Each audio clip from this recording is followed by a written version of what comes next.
you want your honey on? Hey, Anya.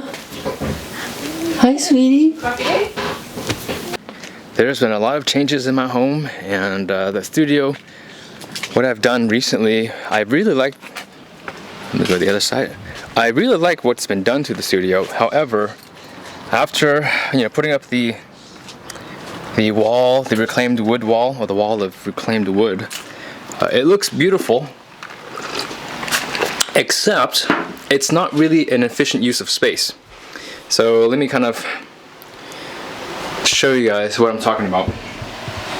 So right now let's back up here. Okay, so right now the recording area is in the middle of the room. I mean, it's dead center of the studio, of the garage, and it's great. It looks awesome on video, and it's wonderful. However, I have this big gap right here that this is where the cribs used to just sit, and so I moved the cribs out because they're inside the home now. So I kind of have the space right here that it's not doing anything. And so what my plan is, I'm gonna move this recording area, shift it over here, okay, so that the entire middle of the garage will be opened for whatever I want to do. All those knives, see that, this over here, I've got about 100 knives right there, and I've got another 100 or 200 knives coming in a month. And so I plan to build a knife wall right here, so this entire area, maybe even both walls, but more than likely this wall here will become my knife station, where it's just gonna become, it's just literally a wall of knives. And so that will open up that corner.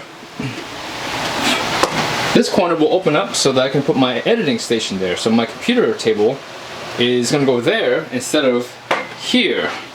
The reason I wanted to go there is because natural lighting. I really like to work by natural lighting. And if you're on the computer, 3, 4, 5 plus hours a day, you don't want to be sitting here under halogen light or under incandescent light bulbs and whatever else. Having natural light is really nice. And so that's what's happening. I've been patching up all the holes in the studio. I mean, there are holes everywhere in the wall. I mean, this is nasty. This drywall, it's never been replaced. It's and the guy that lived here before us, I met him. He a wonderful guy, really nice guy, but a complete hoard when it comes to collecting junk. I mean, to me, he was a junk collector, but he called him, he and his wife were antique collectors. They just collected like a lot of stuff, and there was just stuff all over the wall. So there are nail holes, and screw holes everywhere. So I spent the last hour patching up, or hour and a half, patching up all the little holes in the wall. So now I'm going to paint it pure white, and just gotta basically use a nice white paint with primer. Hopefully with one coat it will take care of the blue. This blue is really nasty. It looks nice in a way when you're just coming into the room because it's kind of different. It's not just white, but what happens is the blue casts a really nasty tint on the videos, and I really no matter what I do, I can't get rid of it, and it's really difficult, and to me it's really frustrating to have this nasty blue tint there. So painting this studio white is going to really change that. It'll make everything brighter. With less light, I can actually, I don't have to turn on all of my lights, because the lights here, they can make the studio kind of hot. Yeah, so that's what's happening here. I really hope to have all of this done within the next 2-3 days.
Alright, so phase 1 of painting my studio is done. This is the corner I really wanted to do, and I'm so happy that it's done. It looks so cool. Well, this is not cool, it just looks nice and clean. This is the hideous blue that we used to look at. And now this is, ta-da, the new white background. So obviously the corners and the little edges still need to be done. But yeah, it's looking so much better, and I feel lighter in here. I mean, just the lights are all the lights are off right now, and it just still feels really nice and bright in here. So nice, so nice. Oh, the kids actually finally went to bed. They let my wife sleep.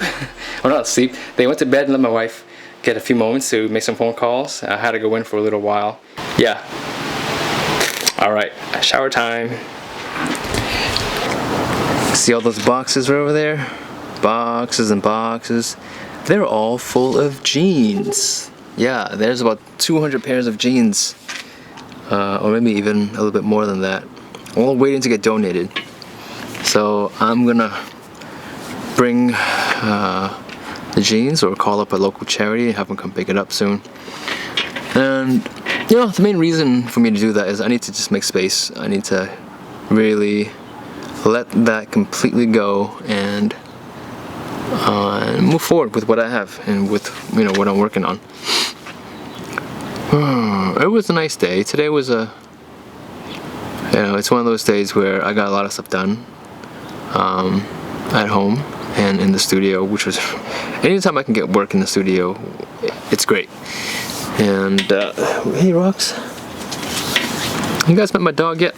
This is Roxy. Come here. Come here. German Shepherd. We rescued her a few years ago. She's the sweetest dog. And you guys will see more of her. She's a really great dog. Whenever 3 kids are awake at the same time, it's usually a little crazy, a little hectic. But it's good. I mean, you know, every day, I mean, that it's either a sign of my wife and we're getting crazy ourselves, or the babies are getting less crazy, but we're able to manage, you know, we're able to do fairly well and function fairly well with the kids going crazy. Yeah, but man, it's just, I can't help it but be so happy when things are going crazy. I mean, it's, you know, when the kids are crying and they're yelling, I mean, even though in that very moment it feels like my head might burst. You know, once it's over and everyone's kind of quiet for a few minutes, we're like, this is amazing, you know. And yeah, and the fact that I've got 3 healthy kids is great. Yeah, it's really all you can ask for. So the week is coming to an end, or the weekend is coming to an end. What do I look forward to this week? This week, a lot of things are happening. I've got 2 really large orders coming. 1 box from Japan of sharpening stones. If you guys care to know about what sharpening stones are and what I do with them, go to my Perfection channel, which I will leave linked in the description, or it's somewhere in the right side of my my homepage on my Ryky Tran channel. The right side. Is it right side? Yeah, related pages, something like that, related channels. Or I'll leave a link in the description. And I've got a massive order from another store, a local retailer, or a retailer here in the US, Cutlery & More. They're sending me a ton of knives. And it's really exciting. Like, I really am addicted to knives right now. It's so crazy for me to admit and to say that I am. I mean, I've got 100 knives in the studio. I've got like 40, 50 whetstones, and I'm getting another 100 knives in like a couple of weeks, or in these next 2 weeks. And I'm getting another 24 stones this week as well, and I can't get enough of them. I mean, I keep asking for more. I'm like, you know, where can I buy more stones, and what else can I buy? Yes, I know, it's a first world problem, being addicted to knives and stones. Let's see. My wife got a call recently. We have friends in Venezuela, and if you guys, if you're watching this in July of 2017, Venezuela is going through some massive struggles, and the constitution might be changed very soon, and yeah, it's really hard for us to understand what they're going through. Oh, I'll speak for myself. It's really hard for me to visualize what they're going through. You see images and videos on Facebook and people's news feeds, but to try to actually understand, like, if there's anarchy all over the streets, there's no there's no peace, there's no food, there's no medicine. I mean, how do you function as a society? How do you function as an individual? I mean, when I hear that, it's just like, it's so foreign to me, and part of me is really happy that that's really foreign, that I don't understand what that's like, meaning I don't have to worry about my children not having medicine if they're sick, my wife and I not having to worry about food if we're hungry. That to me I'm very grateful for, but the other part of me says, like, should I empathize with that? And should I at least try and understand it? Or why don't I understand it? How am I so privileged and so lucky to not be able to worry about that sort of thing? Perhaps it's a guilt factor, that we here in America are so lucky and are so blessed and privileged that it's very easy to ignore what's going on and around the world, and what the struggles are of peoples and entire countries around the world. And look, I mean, I'm not trying to guilt trip anybody into trying to feel something that you don't, or try to understand something that you don't, because the truth is, I'm not responsible for what happens in Venezuela, right? Neither are you. I think that's something that a lot of news has been making it seem like everything that, just because I might wear, I don't know, I don't wear Nike, but if you wore a pair of Nikes, you're responsible for somebody in the third world nation suffering. Like, it's, to put that pressure, that burden upon a person is so unfair. And so, and I understand that argument. I understand that, by buying a pair of Nikes, you are propelling this juggernaut that is the company, the corporation, and they are enslaving other people. I understand the argument. At an individual level, I want to say that I want to care for my neighbors. I want to care for those around the world, and I care that kids are going hungry. But in the other senses, I cannot be responsible for everything, all the negative that's happening around the world. And that's where I see a lot of news media going these days, is everyone is blaming the rich man. Everyone's blaming the privileged, privileged. Everyone's blaming the American, for example. And it's so unfair and so one-sided of an argument that it just doesn't, it's like you can't even begin to argue against it because it's so lopsided.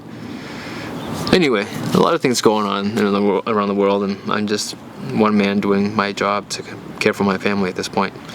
It's nighttime, it's almost 8 o'clock, dishes time, and we're trying to get Sierra down to, in bed by 8 o'clock these days. That way we can have a couple of hours to ourselves before I have to get to work to edit my videos and plan for the next day. Alright, thank you guys for being here. I'll catch you guys next time. So this guy likes to wake up in a panic. Hey buddy. Yeah. I know, life is hard. Life is hard.